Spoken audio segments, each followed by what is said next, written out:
Jadi kita akan membahas seputar apa saja risikonya atau efek buruknya bagi kita yang menikah tanpa cinta.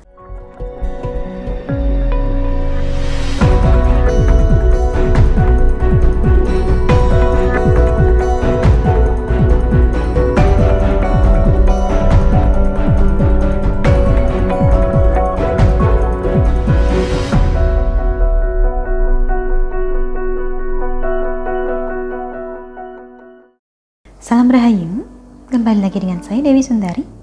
Apa kabar Anda hari ini? Semoga selalu sehat dan selalu diberikan kemudahan serta kelancaran dimanapun Anda berada. Kali ini kita akan bahas soal relasi, soal hubungan, lebih tepatnya hubungan rumah tangga. Jadi kita akan membahas seputar apa saja risikonya atau efek buruknya bagi kita yang menikah tanpa cinta. Tetapi sebelum itu, tentu saja perlu kita tekankan dulu dari depan bahwa semua pernikahan, semua rumah tangga itu akan selalu ada tantangannya. Entah rumah tangga ini didahului dengan cinta atau tidak. Sehingga tidak lantas bisa kita katakan bahwa menikah dengan cinta itu lebih baik daripada menikah tanpa cinta. Demikian juga sebaliknya, menikah tanpa cinta belum tentu lebih baik daripada menikah dengan cinta. Banyak pasangan menikah tanpa cinta, terutama di zaman dulu. Bahkan bisa jadi orang tua atau kakek nenek Anda adalah salah satunya.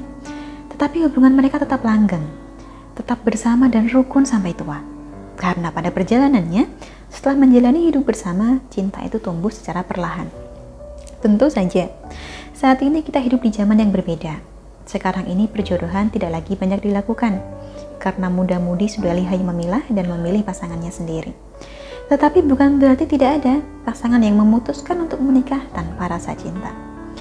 Pertimbangan utamanya adalah karena cinta saja tidak cukup. Jadi kedua orang ini memutuskan menikah, entah karena dorongan keluarga besar atau karena merasa sama-sama sudah siap untuk membangun komitmen bersama dengan kejujuran dan keterbukaan. Masalahnya, meskipun sudah sama-sama dewasa, sama-sama bisa berpikir panjang, tetapi yang namanya menikah tanpa cinta, ya tetap saja ada kekurangannya. Termasuk beberapa hal yang akan saya sebutkan berikut ini. Yang pertama adalah lebih banyak godaan, karena pernikahan ini dilakukan secara terpaksa, atau sekedar karena merasa sudah saling cocok dan dikejar umur juga.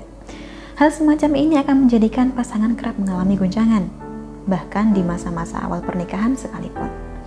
Godaan terbesar tentu saja datang dari pihak ketiga, entah itu mantan pacar atau orang yang baru dikenal yang dirasa lebih cocok dan menarik, sehingga dengan orang baru ini justru tumbuh rasa cinta.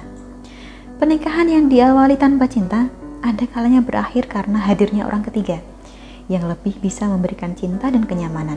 Bahkan tidak jarang, orang menjadikan hal semacam ini sebagai alasan untuk berselingkuh. Alasannya karena dulu dia menikah tanpa cinta, jadi seakan tidak ada kewajiban baginya untuk setia. Padahal namanya komitmen tidak semestinya seperti itu. Selanjutnya, risiko kedua bila kita menikah tanpa cinta adalah kehidupan rumah tangga yang terasa hambar dan tidak bahagia. Tentu saja, ini tidak selalu terjadi, terutama pada kasus-kasus di mana suami dan istri pada akhirnya mampu menumbuhkan rasa cinta dan sayang antara satu sama lain. Maka bisa jadi rumah tangganya akan jadi jauh lebih rukun daripada mereka yang sebelum menikah sudah pacaran bertahun-tahun. Tetapi memang tidak semua pernikahan yang diawali tanpa cinta akan mampu menumbuhkan cinta pada perjalanannya. Ada kalanya yang terjadi hanyalah rutinitas dan kewajiban semata. Istri sekedar melayani suami, suami sekedar bekerja dan memberi nafkah pada istri. Kedua orang ini pun sama-sama merasakan ada yang hambar dalam kehidupan sehari-hari mereka.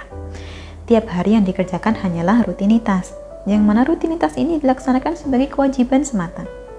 Akibatnya banyak pasangan mengalami kebosanan, ketidakbahagiaan.